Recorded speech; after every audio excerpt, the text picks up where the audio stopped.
안녕하세요. 달콤한 책방, 책방지기 아이리스입니다.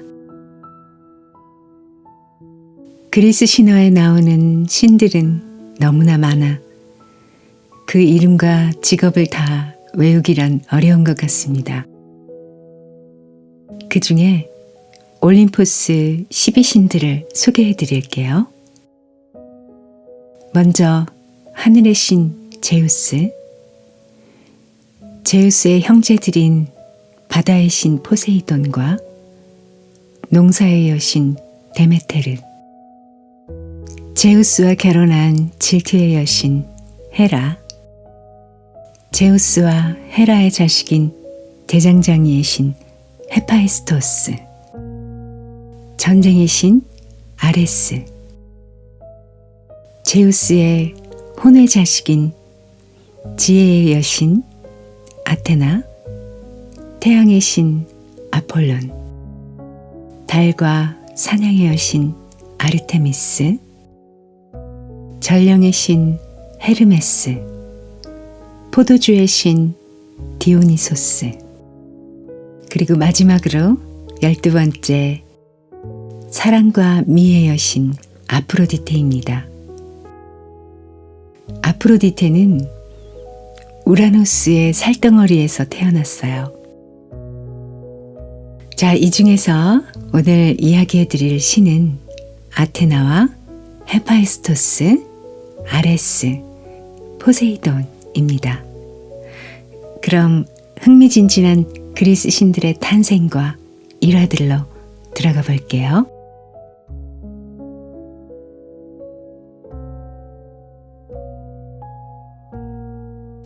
전쟁과 지혜의 여신 아테나. 크로노스한테 권력을 빼앗은 제우스는 바다의 신인 오케아노스의 딸 메티스를 사랑했다. 하지만 메티스는 제우스와 결혼하지 않으려고 여러 짐승의 모습으로 변신하며 도망다녔다. 하지만 결국 끈질긴 제우스의 구애를 받아들이고 말았다. 메티스가 아이를 갖게 되었는데 그때 대지의 여신 가이아가 제우스를 찾아왔다. 제우스, 메티스가 이번에는 딸을 낳을 거야. 하지만 두 번째는 아들을 낳게 되지. 그리고 그 아들이 너의 자리를 빼앗을 거야. 네가 아버지에게 했던 것처럼 말이야. 제우스는 가이아의 말에 불안해서 견딜 수가 없었다. 그래서 메티스를 삼켜버리고 말았다. 메티스와 한 몸이 된 제우스는 자기에게 닥칠 위험은 피할 수 있게 되었다. 그런데 메티스가 아기 낳을 때가 되자 제우스는 머리가 심하게 아팠다. 두통을 참지 못한 제우스는 대장간의 신 헤파이스토스를 불렀다. 아들아, 도끼로 내 머리를 깨라. 헤파이스토스는 도끼로 제우스의 머리를 깼다. 그래도 제우스는 죽지 않기 때문이었다. 그런데 깨진 제우스의 머리 틈으로 창과 방패로 무장한 다 자란 여자가 튀어나왔다. 갓난아기가 아닌 지혜와 용기, 힘과 아름다움을 모두 갖춘 여인이었다. 바로 아테나였다. 제우스의 몸에서 태어난 아테나는 제우스의 분신과도 같았다. 게다가 어머니 없이 혼자 힘으로 낳았기 때문에 제우스는 자식들 가운데 아테나를 가장 아끼고 사랑했다. 제우스의 사랑을 독차지한 아테나는 제우스의 무기 창고를 자유로이 드나들 수 있었다. 뿐만 아니라 제우스의 무기인 번개와 방패를 빌려 쓰기도 했다. 아테나는 모든 전쟁에서 제우스의 오른팔이 되어 용감하게 적들을 물리쳤다. 아무도 전쟁의 여신 아테나의 용맹함과 싸움 기술을 따르지 못했다. 게다가 아테나는 전쟁에서 항상 승리했기 때문에 승리의 여신이라고도 불렀다. 비록 아테나는 전쟁의 여신이긴 했지만 무시무시한 폭력으로 사람들을 죽이는 전쟁의 신 아레스와는 전혀 달랐다. 아테나는 전쟁을 통해서 정의를 지키고 영웅들이 위험에 처했을 때 도와주는 영웅들의 수호신 역할도 했기 때문이었다. 게다가 아테나는 어머니 메티스한테 지혜를 물려받아 이성과 지혜의 여신으로 대접받았다.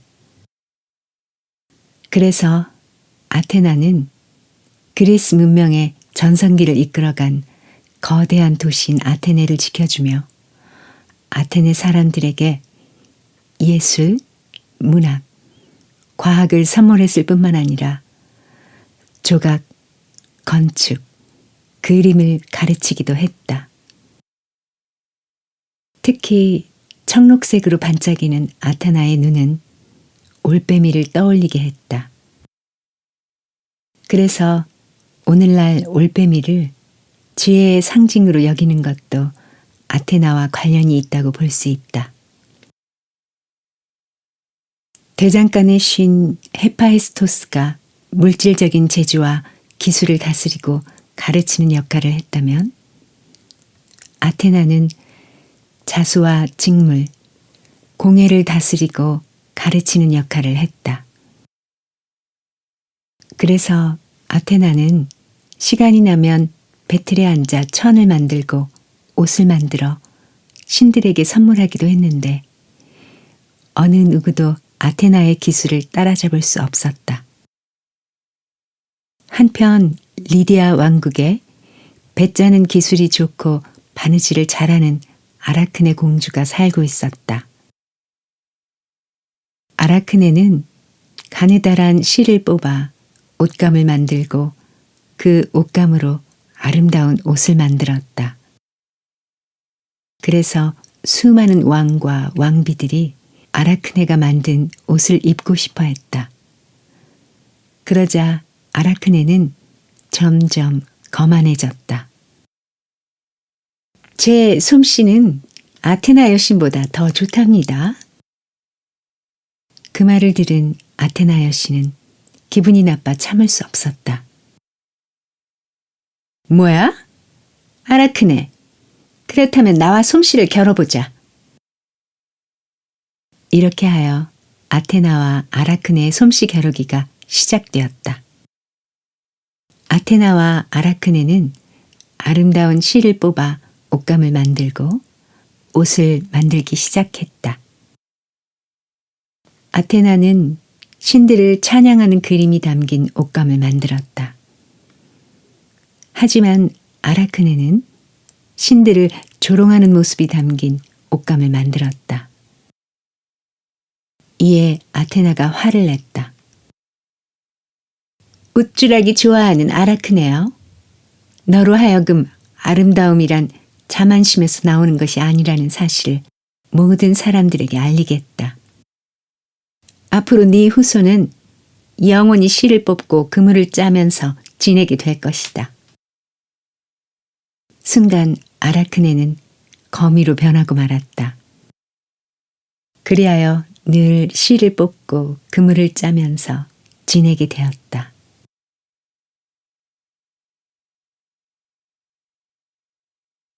불과 대장간의 신 헤파이스토스. 제우스와 헤라가 결혼해서 첫 아이를 가졌다. 그 아이는 분명 올림포스의 자랑거리이자 부모의 사랑을 독차지할 것입니다. 신들의 예언에 헤라는 기분이 좋아졌다. 그런데 아들을 낳고 보니 너무 못생긴 데다가 다리까지 절었다. 헤라는 아기를 보자마자 하늘에서 던져버리고 말았다. 그 당시에는 어머니가 몸이 불편한 아기를 낳으면 아기를 죽이는 것이 아기를 돕는 것이라 여겼기 때문이었다. 헤라가 던진 아기는 바다에 빠졌다. 하지만 바다의 여신 테티스와 에우리노메는 아기를 불쌍하게 여겨 돌봐주기로 했다. 그 아기가 바로 헤파이스토스다. 헤파이스토스는 바닷속 동굴에서 테티스와 에우리노메의 보살핌을 받으며 자랐다. 청년이 된 헤파이스토스는 고민했다. 난 신의 아들이지만 인정을 못 받고 있어. 그렇다고 신체 조건이 좋은 것도 아니니 싸움도 잘 못해. 난 앞으로 어떻게 살아야 할까? 그때 헤파이스토스는 화산이 폭발하면서 뜨거운 용암이 흘러내리는 것을 보았다. 저렇게 뜨거운 불에 쇠를 달구어 두드리면 무엇이든 만들 수 있을 거야. 다른 신들이 흉내낼 수 없는 나만의 기술을 가져야 해. 그래야 사람들이나 신들이 날 우습게 여기지 않을 테니까. 그 뒤 헤파이스토스는 대장간을 만들어 밤낮으로 불과 쇠붙이를 다루기 시작했다. 얼마 지나지 않아 헤파이스토스는 뜨거운 불을 자유자재로 다룰 수 있게 되었다. 금, 은, 철 등을 가지고 무엇이든 만들 수 있게 되었다. 뿐만 아니라 눈에 보이지 않는 쇠붙이도 만들고 절대로 끊어지지 않는 쇠사슬도 만들었다. 헤파이스토스는 맨 먼저 예쁜 장신구를 만들어 자신을 키워준 테티스와 에우리노메 두 여신에게 바쳤다. 이제 남은 것은 올림포스로 올라가서 정정당당하게 아버지와 어머니의 인정을 받는 일이야. 그렇게 되면 다른 신들과 함께 올림포스에서 살 수 있을 거야.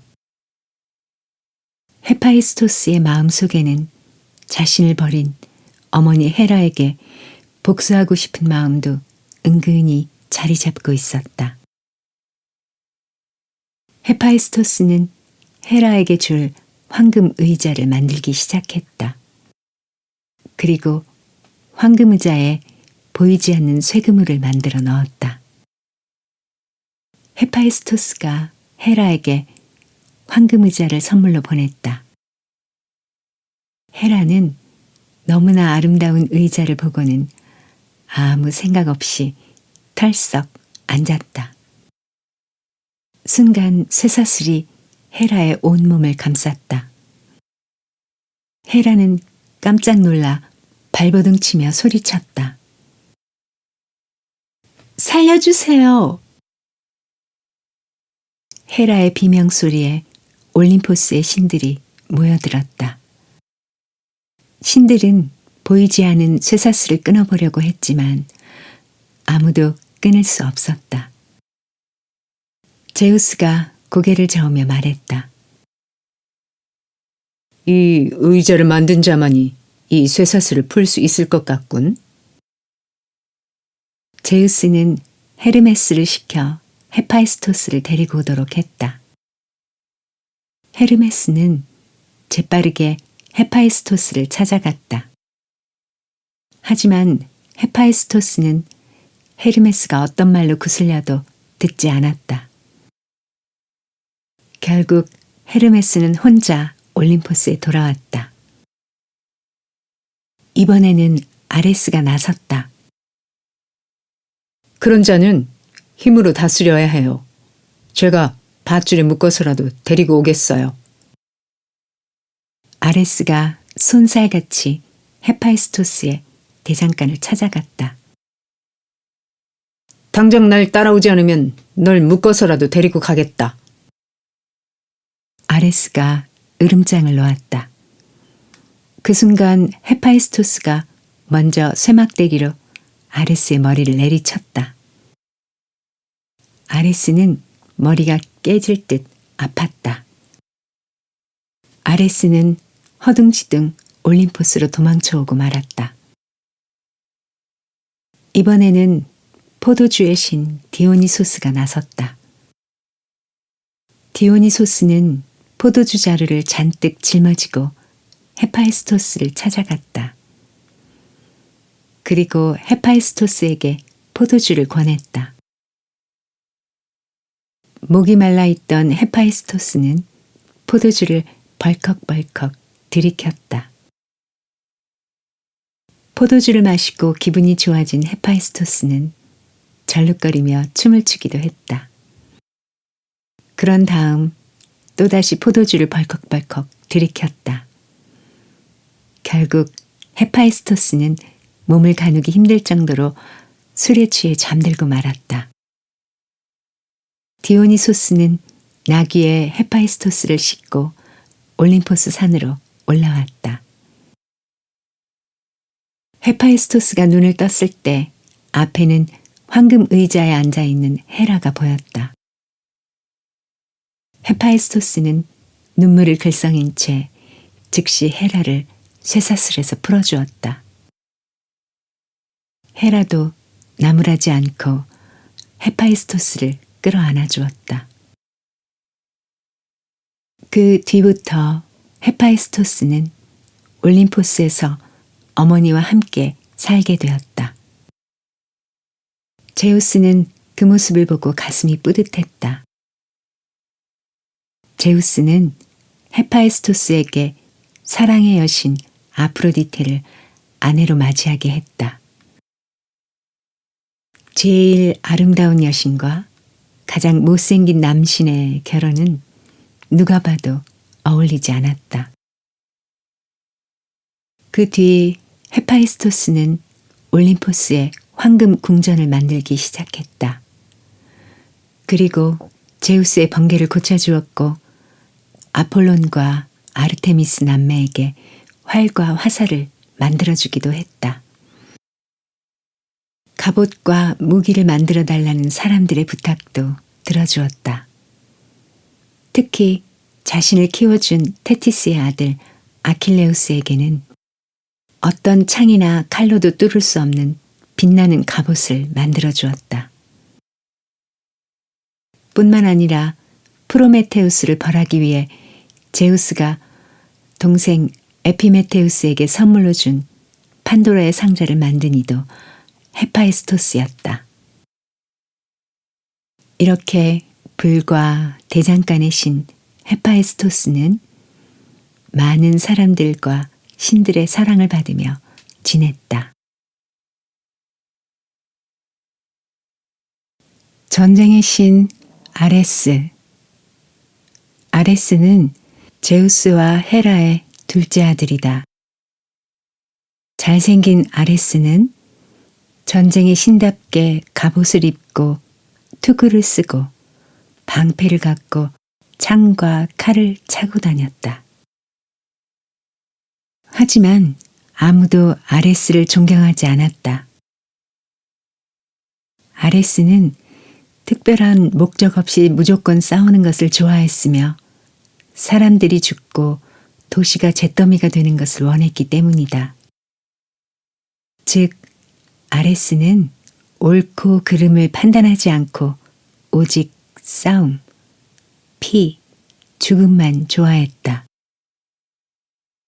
그래서 제우스와 헤라조차도 둘째 아들 아레스를 싫어했다.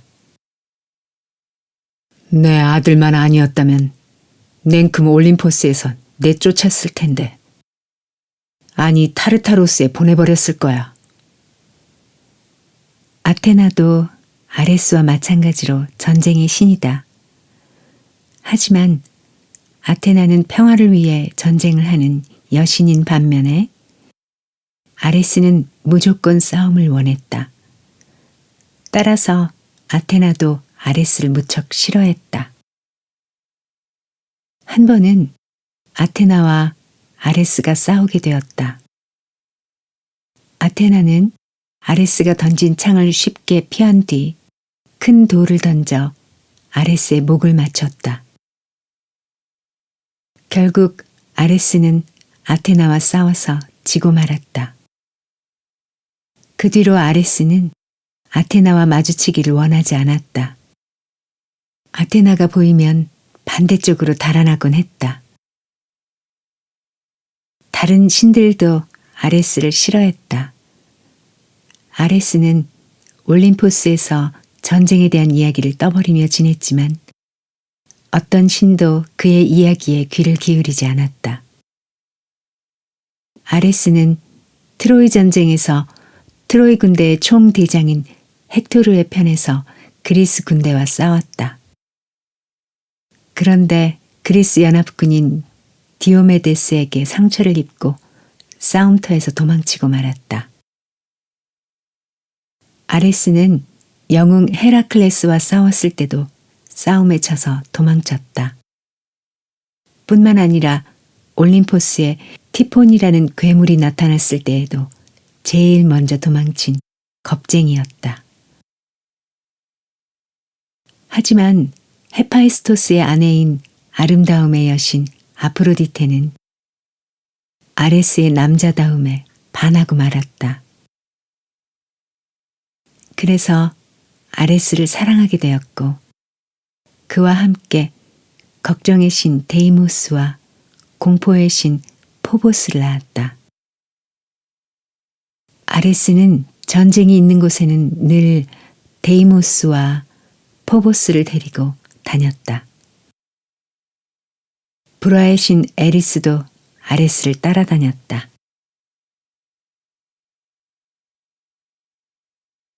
바다의 신 포세이돈.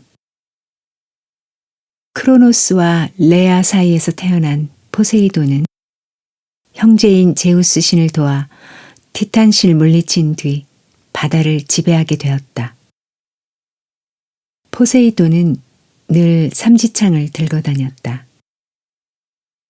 삼지창으로 폭풍을 일으키기도 하고 바다를 잠재우거나 바다를 뒤흔들기도 했다. 그래서 포세이돈은 쉽게 흥분하고 화를 잘 내며 무서운 파괴력을 가진 신으로 여겨졌다.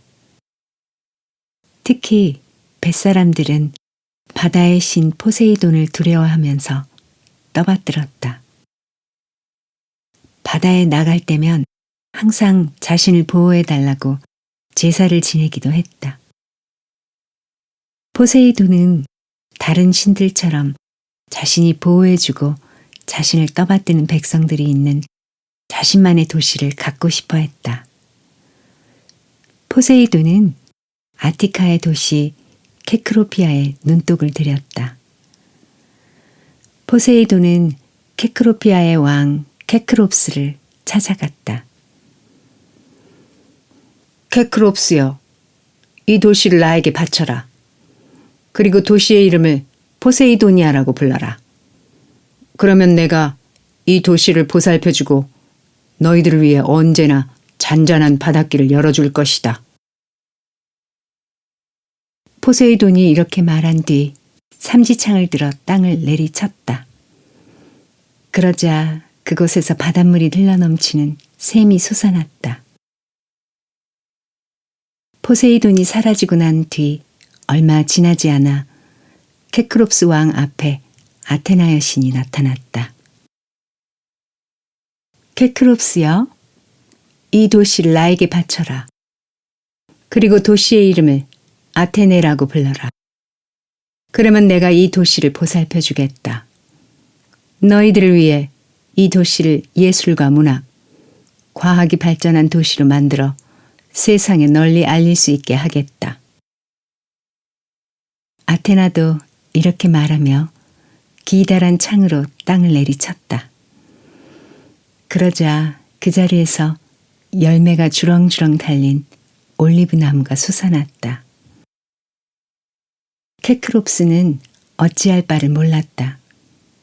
하지만 마음속으로는 아테나를 선택하고 싶었다. 순간 케크롭스 앞에 포세이돈이 나타났다. 당장 올리브 나무를 뽑아버려라. 포세이돈의 고함 소리에 케크롭스는 벌벌 떨었다. 그때 아테나 여신이 나타났다. 두 신은 서로 마주보고 금방이라도 싸울 듯이 노려봤다. 그리고 서로 무기를 들고 싸울 자세를 취했다. 그 순간 제우스 신이 나타났다. 무기를 내려놓아라. 포세이돈과 아테나는 무기를 내려놓을 수밖에 없었다. 케크롭스여, 두 신이 서로 여기에 자기의 땅을 세우고자 하오. 그대는 어떻게 했으면 좋겠는가? 케크롭스가 벌벌 떨며 대답했다. 제가 어찌 결정하겠습니까? 신들의 결정에 따르겠습니다. 결국 신들이 이 문제에 대해 투표를 했다. 남자 신들은 포세이돈을, 여자 신들은 아테나에게 표를 던졌다.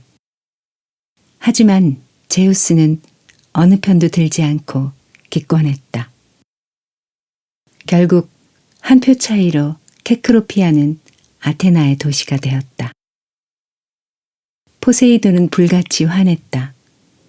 그래서 바다가 뒤흔들리고 큰 폭풍이 일어났다. 온 들판과 도시는 물바다가 되었다. 아테네 사람들은 포세이돈을 위한 신전도 세웠다. 그제야 포세이돈의 마음이 누그러졌다. 포세이돈은 기꺼이 아테네 사람들을 돌봐주었다. 어느 날 포세이돈은 바닷가를 거닐다가 우연히 그곳에서 요정들과 함께 놀고 있는 암피토리테를 보았다. 포세이돈은 첫눈에 암피토리테를 사랑하게 되었다. 암피토리테는 예언자이자 바다의 신이라 불리는 네레우스의 딸이었다. 암피토리테는 결혼할 생각이 없었다. 그래서 포세이돈을 피해 땅끝으로 도망쳐 숨어버렸다. 포세이돈은 암피토리테를 찾지 못해 절망에 빠졌다. 그래서 삼지창으로 바다를 거세게 때리며 분풀이를 했다. 그 바람에 바다는 집채만한 파도를 일으켰다. 파도가 수그러들지 않자 사람들은 몇 달 동안 바다에 나갈 수 없었다. 이를 안타깝게 바라보던 제우스는 돌고래를 시켜 포세이돈에게 암피토리테가 숨어있는 곳을 알려주었다. 포세이돈은 당장 달려가 암피토리테를 찾아내어 아내로 맞이했다.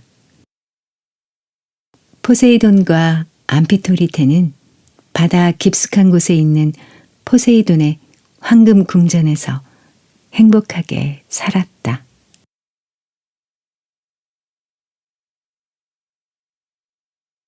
화로의 불과 가족의 여신 헤스티아. 헤스티아는 크로노스와 레아의 맏딸이다. 헤스티아는 제우스의 누이들 가운데 가장 존경받는 화로의 불과 가족의 여신으로 불렸다. 헤스티아는 온 세상 각처를 돌아다니는 올림포스의 다른 신들에 비해 사람들의 기억에 남을 만한 신화가 없다. 왜냐하면 헤스티아가 겸손한 여신이기 때문이었다. 하지만 헤스티아는 다른 신보다 더 많이 인간의 사랑과 존경을 받았다. 그 까닭은 헤스티아가 꺼지지 않는 화로의 불과 따뜻한 가정을 지켜주는 여신이기 때문이었다. 헤스티아는 사람의 마음을 따뜻하게 하는 힘이 있었다. 집집마다 타오르는 화로의 불꽃은 헤스티아의 힘을 나타내었다. 만약 화로의 불을 꺼뜨리면 그 집에 불운이 찾아왔다. 그래서 집집마다 화로의 불을 꺼뜨리지 않으려고 노력했고 그 불씨를 대대로 자손에게 물려주었다. 부모는 자식이 결혼하면 화로에서 불씨를 나눠주었다. 헤스티아는 화로의 불을 보호하는 일을 넘어 나라의 안전을 지키는 중요한 여신으로 여겨지기도 했다. 또 헤스티아는 가족의 여신으로 늘 아이들을 사랑하고 돌봐주었다.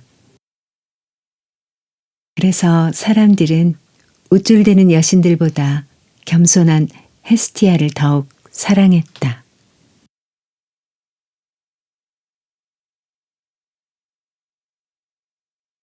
사람을 사랑한 프로메테우스. 사람의 탄생과 불. 제우스가 티탄 신들과 싸워 이겨서 신들의 임금이 된 다음에도 세상에는 신들밖에 없었다. 사람도 없고 동물도 없었다. 어느 날 제우스 신은 대장간의 신인 헤파이스토스와 제우스의 사촌 형제인 프로메테우스, 에피메테우스를 불렀다. 헤파이스토스는 흙으로 동물과 사람을 만들고 에피메테우스는 동물과 사람이 살아갈 수 있도록 한 가지씩 능력을 나누어 주어라. 그리고 프로메테우스는 동물과 사람을 돌봐주도록 해라. 프로메테우스라는 이름은 미리 생각하는 이라는 뜻으로 프로메테우스는 지혜롭고 조심스럽고 착한 신이었다. 동생 에피메테우스의 이름은 나중에 생각하는 이라는 뜻으로 에피메테우스는 행동부터 하는 성미 급한 신이었다. 제우스의 말대로 헤파이스토스는 땅에서 흙을 조금 떼어내어 물로 반죽하여 동물의 모습을 만들었다. 그리고 에피메테우스는 동물의 종류에 따라 어떤 동물에게는 날개를, 어떤 동물에게는 날카로운 발톱을, 또 어떤 동물에게는 날카로운 이빨을 무기로 주었다. 때로는 딱딱한 껍데기를 주기도 했고 몸의 모양이나 색깔을 바꿀 수 있는 능력을 주어 자신을 보호할 수 있도록 했다. 한편 헤파이스토스는 신들의 모습을 본떠 사람을 만들었다. 게다가 다른 동물들과 달리 사람에게는 두 발로 설 수 있게 만들었다. 즉, 다른 동물은 다 얼굴을 밑으로 향해 땅을 바라보는 데 반해 사람은 얼굴을 들고 다니며 하늘을 볼 수 있게 한 것이다. 하지만 사람이 만들어졌을 때 에피메테우스는 다른 동물들에게 자신의 모든 능력을 나눠줘서 사람에게는 아무것도 나눠줄 게 없었다. 따라서 날카로운 발톱이나 이빨, 날개가 없는 사람은 커다란 동물들의 밥이 될 게 뻔했다. 난처해진 에피메테우스는 형 프로메테우스를 찾아갔다. 사람에게 줄 마땅한 선물이 없어. 어떻게 하지? 프로메테우스는 곰곰이 생각했다. 그래, 불이 있으면 무엇이든 할 수 있을 거야. 맛있게 고기를 구워 먹을 수도 있고 쇠를 녹여서 호미, 낫, 도끼 같은 도구를 만들 수도 있겠지. 프로메테우스는 지혜의 여신 아테나를 찾아가 의논했다. 사람들에게 불을 주고 싶은데 가능할까요? 신만이 가질 수 있는 것을 주려고 하다니 정말 대담한데. 그나저나 불을 아끼는 제우스 신이 허락할지 모르겠네. 아테나는 걱정스러운 듯 말했다. 프로메테우스는 잔뜩 기대를 하고 제우스를 찾아갔다. 사람에게 불을 선물로 주십시오. 안 된다. 만약 사람이 불을 가지게 되면 거만해질 것이다. 그리고 신들을 무시하게 될 거야. 다른 것은 괜찮지만 불은 절대로 안 돼. 프로메테우스는 힘이 쏙 빠졌다. 하지만 어떻게 해서든 사람들에게 불을 선물하고 싶었다. 어느 날 프로메테우스는 풀 한 줄기를 꺾어서 올림포스 산에 올라갔다. 그때 태양의 신 아폴론이 불타오르는 수레를 몰고 동쪽에서 달려오고 있었다. 프로메테우스는 이글이글 타오르는 수레에 살금살금 다가가서 가지고 간 풀 줄기를 수레에 불꽃에 밀어넣어 불을 붙였다.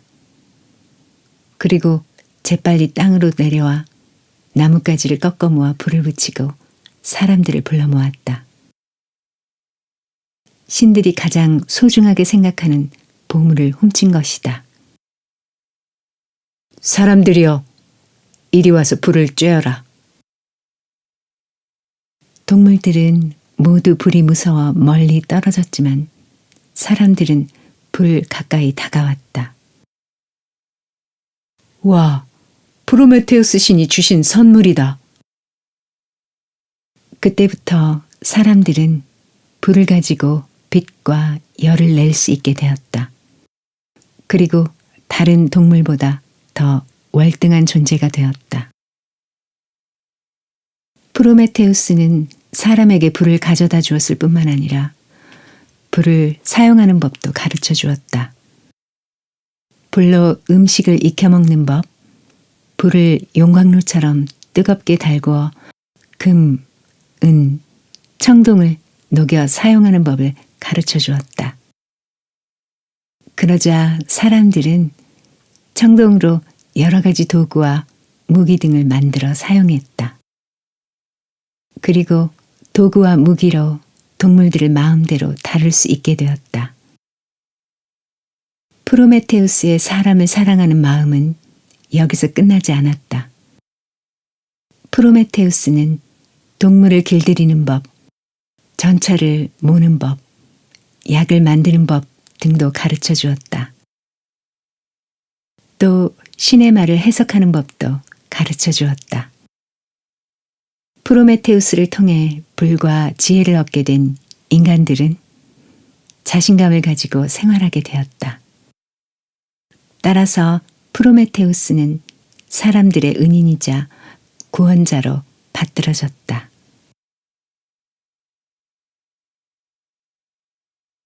프로메테우스의 지혜. 높고 높은 올림포스 산에서 인간의 나라를 내려다보던 신들은 깜짝 놀랐다. 아니, 저것은 무엇이지? 어머나, 저건 불이잖아. 어떻게 인간의 세계에 불이 전해졌을까? 신들의 입에서 아우성이 터져 나왔다. 한편 불을 사용하게 된 사람들은 사냥을 잘해 점점 몸도 튼튼해졌으며 무기를 가지고 있어서 두려움을 모르게 되었다. 게다가 청동 옷을 입고 청동 무기를 가지고 늘 전쟁을 하며 살았다. 사람들은 점점 자신들의 힘이 강해지자 신을 존경할 줄 모르고 건방진 행동을 일삼았다. 그러자 제우스는 더 이상 사람을 사랑하지 않게 되었다. 제우스는 화가 머리끝까지 났다. 이게 모두 프로메테우스 때문이야. 불만 가져다 주지 않았어도 이런 일은 없었을 텐데. 하지만 프로메테우스는 자신의 잘못을 뉘우치지 않았다. 제우스는 프로메테우스에게 심부름을 시켰다. 이제 신과 사람의 자리를 뚜렷이 구별해야겠어. 프로메테우스여, 황소 한 마리를 잡아 둘로 나누어 오너라. 그러면 어느 부분을 신이 갖고 어느 부분을 사람이 갖는지 결정하겠다. 물론 제우스는 황소의 살코기 부분을 신이 갖고 뼈가 있는 부분을 사람에게 줄 생각이었다. 프로메테우스는 제우스의 속셈을 알고 꾀를 냈다. 소를 잡아 가죽을 벗기고 뼈에서 살과 먹을 만한 내장들을 떼어낸 뒤 살과 내장들을 소 가죽으로 덮었다. 그리고 나머지 뼈들은 한데 모아 그 위에 얇은 비계로 덮었다. 자, 둘 중 하나를 고르시지요. 프로메테우스의 말에 제우스는 단번에 얇은 비계가 있는 곳을 골랐다. 분명 이 비계 밑에는 살코기가 있을 거야. 제우스는 이렇게 생각하고 비계를 들추었다. 그 순간 제우스는 자신이 속은 것을 알고 얼굴이 불그락 푸르락 했다. 내가 프로메테우스의 잔꾀에 속아 넘어가다니. 프로메테우스를 가만 놔두지 않을 테다. 제우스는 마음속으로 이렇게 다짐했다. 하지만 지금 일어난 결과는 바꿀 수 없었다. 결국 신들은 뼈를 갖게 되고 사람들은 고기를 갖게 되었다. 이 일로 더욱더 화가 난 제우스는 결국 사람들이 가진 불을 빼앗기로 마음먹었다.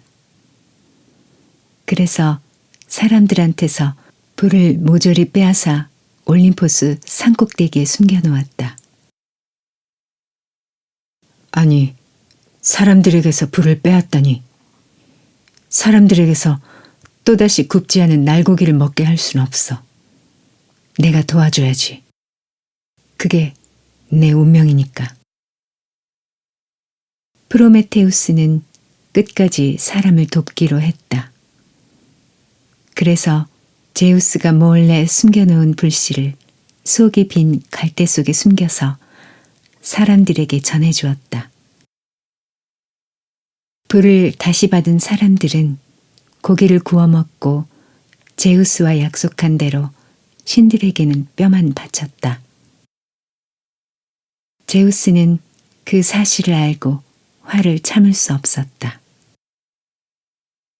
프로메테우스, 내가 인간들에게 벌을 주고 말리라. 판도라의 상자. 제우스 신은 인간이 불을 가지고 있다는 사실 때문에 아무래도 화가 나서 견딜 수가 없었다. 신만이 가질 수 있는 불을 인간이 가지고 있다니.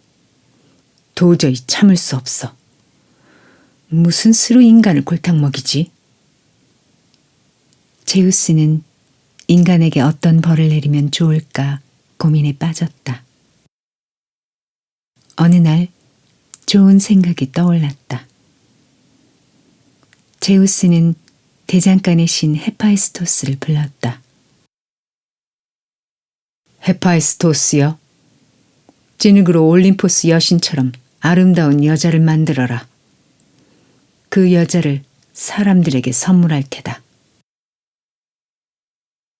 그때까지 인간은 남자들만 있었다. 세상의 모든 동물들은 암컷과 수컷이 있었지만 인간만은 그렇지가 못했다. 헤파이스토스는 정성을 다해 진흙으로 아름다운 여자를 만들어 아버지 제우스에게 가져갔다. 제우스는 즉시 신들을 불러 모았다.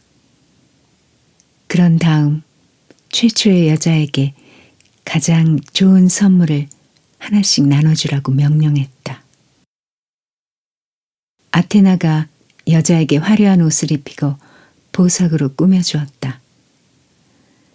계절의 여신 호라이는 아름답고 향기로운 꽃으로 관을 만들어 머리에 씌워주었고, 사랑의 여신 아프로디테는 누구든지 푹 빠지게 하는 매력을, 아폴로는 아름다운 노래 솜씨를, 춤의 여신 뮤즈들은 훌륭한 춤솜씨를 선물했다.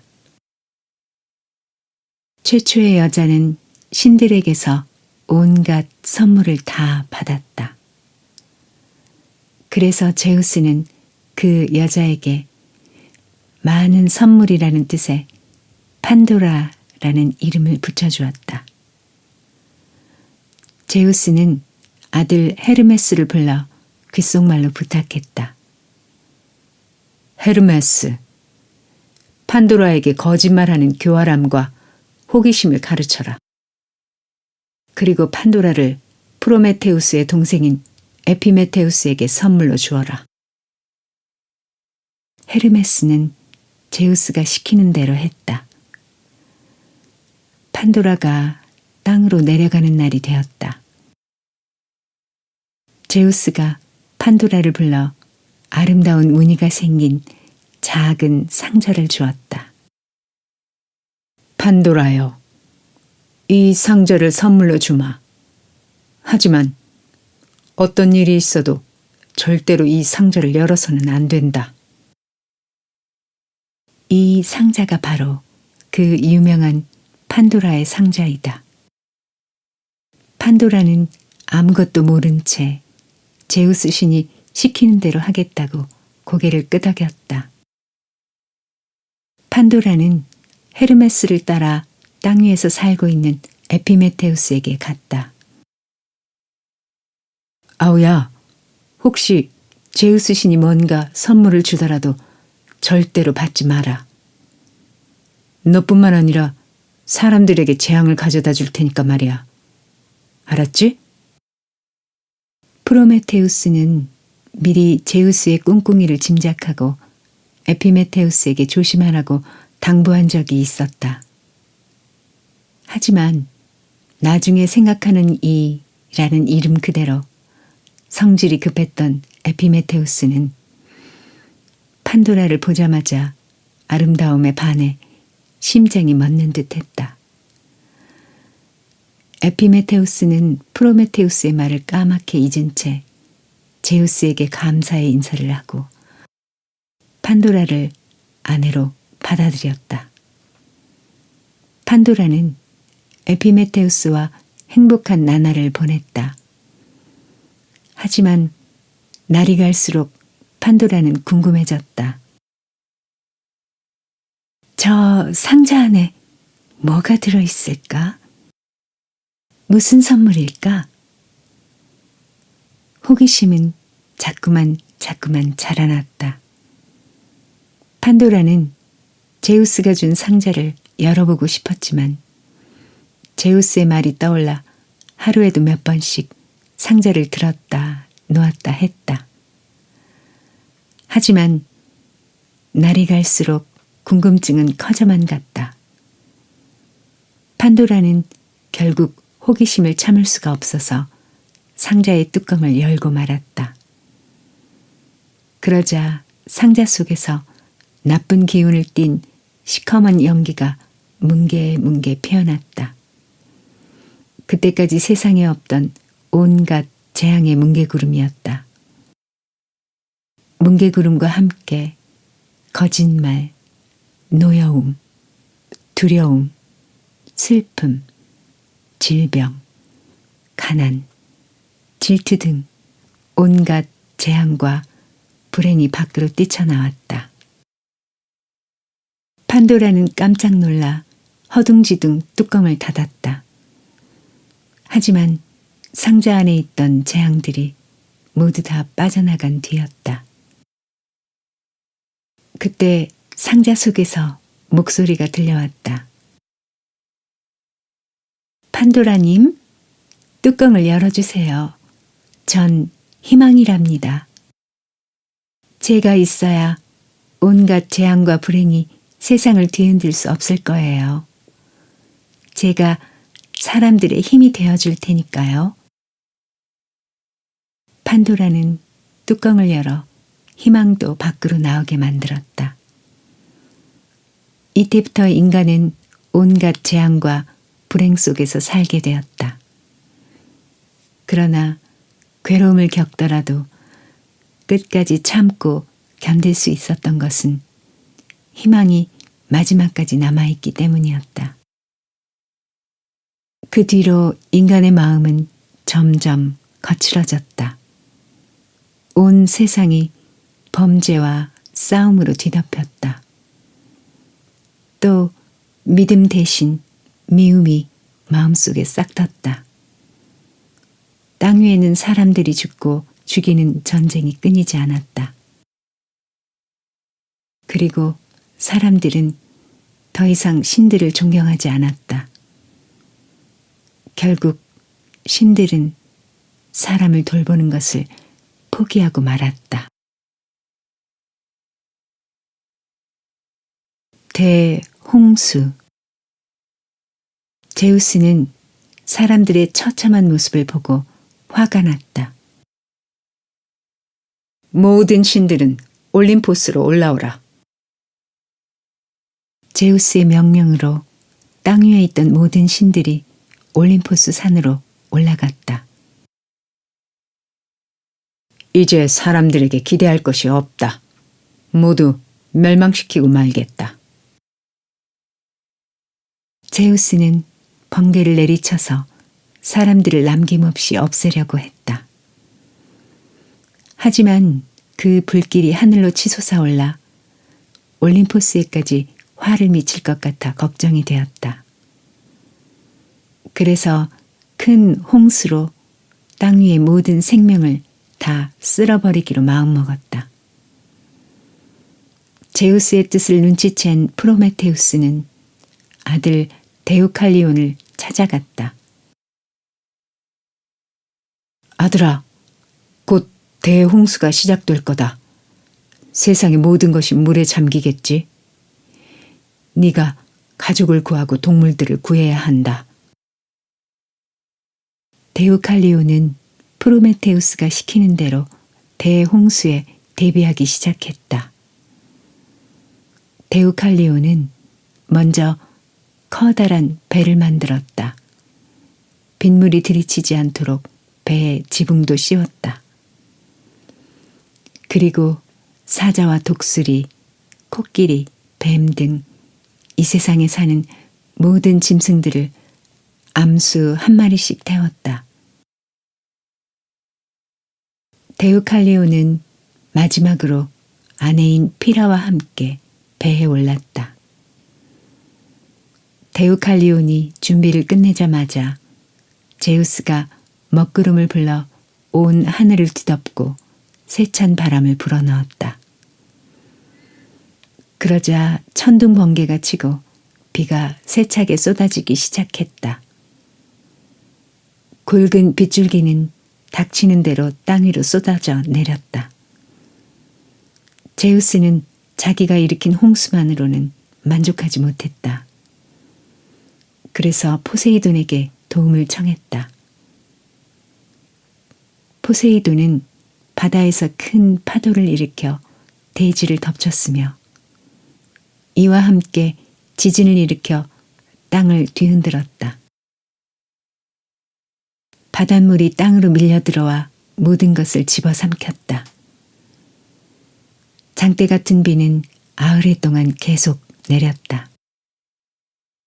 이로 말미암아 사람과 집은 물론 들짐승과 가축대까지 모두 물에 쓸려 내려가고 신전은 그 신성한 울타리와 함께 물에 잠기고 더러워졌다. 가장 높은 파르나소스 산봉우리를 제외하고는 모든 땅이 물에 잠겨 끝없는 바다로 변했다. 데우칼리온의 배는 홍수가 일어나는 동안 줄곧 물 위를 둥둥 떠다녀야 했다. 데우칼리온과 동물들은 계속되는 빗줄기에 가슴을 졸였다. 열흘째 날 빗줄기가 멈추었다. 그리고 배가 무엇인가 부딪히는 소리가 들렸다. 데우칼리온이 조심스레 창문을 열었다. 세상의 모든 것은 물에 잠겨 있었다. 이곳이 파르나소스 산꼭대기구나. 한편 제우스는 홍수로 모든 것을 없애버리자 그제야 마음이 풀렸다. 그래서 북녘 바람을 식혀 비구름을 쫓고 땅 위에는 하늘이, 그 아래에는 땅이 있게 하였다. 포세이돈도 아들 트리톤을 시켜 물이 빠지게 하였다. 며칠 뒤 데우칼리온은 비둘기를 밖으로 내보냈다. 비둘기가 새싹이 난 나뭇가지를 물고 돌아왔다. 이제 되었다. 물이 다 빠진 모양이구나. 데우칼리온은 짐승들을 모두 방주에서 내려주었다. 그리고 자신도 아내 피라를 이끌고 땅을 밟았다. 데우칼리온이 주위를 돌아보았다. 황금빛으로 물든 들판과 집, 양떼가 있어야 할 자리는 황량하게 바뀌어 있었다. 데우칼리온과 피라는 자기들이 무사히 살아남은 것을 다행으로 여기면서도 한편으로는 아무도 없는 세상이 무서웠다. 어떻게 해야 이 비참하고 무서운 상황에서 벗어날 수 있을까? 데우칼리온은 먼저 신들에게 감사의 기도를 올리기로 했다. 하지만 제우스에게 기도하기가 두려웠다. 만약 인간이 남아있다는 사실을 안다면 자칫 자신들을 죽이려 들지도 모르기 때문이었다. 데우칼리온은 헤라에게 기도했다. 위대한 하늘의 여왕이시여, 저희들 앞에 어떤 일이 일어났는지, 왜 일어났는지 잘 알고 있습니다. 제발 인간들과 동물들을 용서해 주소서. 헤라는 데우칼리온의 기도를 듣고 땅 위에 곳곳에 남아있던 물을 깨끗하게 빼주었다. 그리고 제우스의 화도 누그러들었으니 두 사람에게 위험이 없을 거라고 위로해 주었다. 데우칼리온은 이번에는 제우스에게 기도했다. 제우스 신이시여, 저희 가족과 동물 한 쌍씩 살아남았습니다. 앞으로 신의 은총을 늘 기억하고 감사하며 지내겠습니다. 제우스는 데우칼리온의 가족이 정직하고 믿음이 두터운 사람이란 걸 알았다. 게다가 그들의 간절한 기도 소리를 듣고 크게 감동했다. 좋다. 너희들의 말을 믿겠다. 내가 너희들의 소원을 한 가지 들어주겠다. 원하는 것이 있다면 서슴지 말고 말해라. 저희의 소원은 단 한 가지입니다. 땅 위에 다시 사람으로 가득 차는 것입니다. 데우칼리온의 소원을 들은 제우스는 잠시 고민에 빠졌다. 좋다. 이제 그만 사람들을 용서하겠다. 너희들은 머리를 숙이고 위대한 어머니의 뼈를 뒤로 던져라. 그러면 원하는 것을 이룰 수 있을 것이다. 제우스의 말에 데우칼리온과 아내 피라는 무척 기뻤다. 하지만 어머니의 뼈가 무엇인지 몰라 한동안 어리둥절했다. 제우스의 목소리는 더 이상 들리지 않았다. 어머니의 뼈라니? 그게 도대체 무슨 뜻일까요? 피라가 남편 데우칼리온에게 물었다. 글쎄, 우리의 어머니는 바로 이 땅이지 않소? 그리고 이 땅의 뼈는 돌이겠지? 그래, 맞아. 머리를 숙이고 돌을 던지면 되는 거야. 데우칼리온과 피라는 땅 위에 돌을 주워 뒤로 던졌다. 그러자 데우칼리온이 던진 돌은 남자가 되고 피라가 던진 돌은 여자가 되었다. 그렇게 해서 땅은 곧 사람들로 가득 차게 되었다. 하지만 제우스의 분노는 끝난 게 아니었다. 제우스는 이제 사람들은 용서했지만 사람들에게 불을 전해준 프로메테우스는 절대로 용서할 수 없었다. 제우스는 스틱스 강에 가서 맹세를 했다. 프로메테우스에게 쇠사슬을 묶어 영원히 풀어주지 않겠다.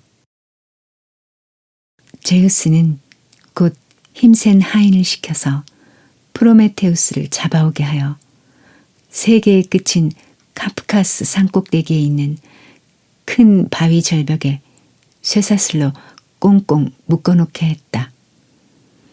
하지만 그것으로 끝이 아니었다. 제우스 신은 날마다 독수리 한 마리를 보내 프로메테우스의 간을 쪼아먹게 했다. 프로메테우스는 하루 종일 쇠사슬에 묶인 채 너무나 큰 아픔을 겪었다. 하지만 프로메테우스는 신이었기 때문에 독수리가 간을 쪼아먹어도 고통을 느낄 뿐 죽지는 않았다. 밤이 되면 간과 살은 다시 회복되었다. 불쌍하게도 프로메테우스는 사람을 도와준 죄로 이런 지독한 벌을 받게 되었다. 하지만 프로메테우스는 하루하루 고통 속에서도 인간에게 불을 선물한 것을 절대로 후회하지 않았다. 인간을 진심으로 사랑했기 때문이다. 그래서 지금도 그리스인들은 프로메테우스를 영웅으로 생각하고 있다. 그럼 프로메테우스는 지금도 날마다 독수리에게 간을 쪼아 먹히고 있을까? 다행스럽게도 그건 아니다. 30년이 지난 어느 날 제우스는 프로메테우스의 지혜로운 충고가 필요했다. 그래서 세상에서 가장 힘이 센 인간 헤라클레스를 프로메테우스에게 보냈다. 헤라클레스는 화살로 독수리를 쏘아 죽이고 쇠사슬을 풀어 프로메테우스를 구해내었다. 막상 프로메테우스를 풀어주고 나니 제우스에게 한 가지 걱정거리가 생겼다. 제우스는 전에 프로메테우스에게 너무 화가 나서 지하세계를 흐르는 스틱스 강에 가서 프로메테우스를 평생 꽁꽁 묶어놓겠다는 맹세를 한 적이 있었다. 그런데 스틱스 강에서 한 맹세는 어떤 일이 있어도 반드시 지켜야 했다. 그것은 신들뿐만 아니라 신들의 왕인 제우스도 마찬가지였다. 제우스는 어떻게 하면 프로메테우스도 쇠사슬에서 풀어주고 스틱스 강에서의 맹세도 지킬 수 있을까 골똘히 생각했다. 그러다가 좋은 꾀를 짜내었다. 그래, 프로메테우스의 손가락에 사슬처럼 생긴 고리를 끼고 있으라고 하면 되겠다. 고리에다가는 카프카스 산의 조그만 돌멩이를 하나 매달아 놓으면 되고, 그러면 프로메테우스를 바위에 묶어놓은 것과 마찬가지니까. 그때부터 프로메테우스는 영원히 손가락에 반지를 끼고 살았다. 그러자 사람들도 고마운 프로메테우스를 생각하며 반지를 끼기 시작했다고 한다. 시간이 지남에 따라 바위 조각 대신 보석으로 바꿔 달긴 했지만 말이다.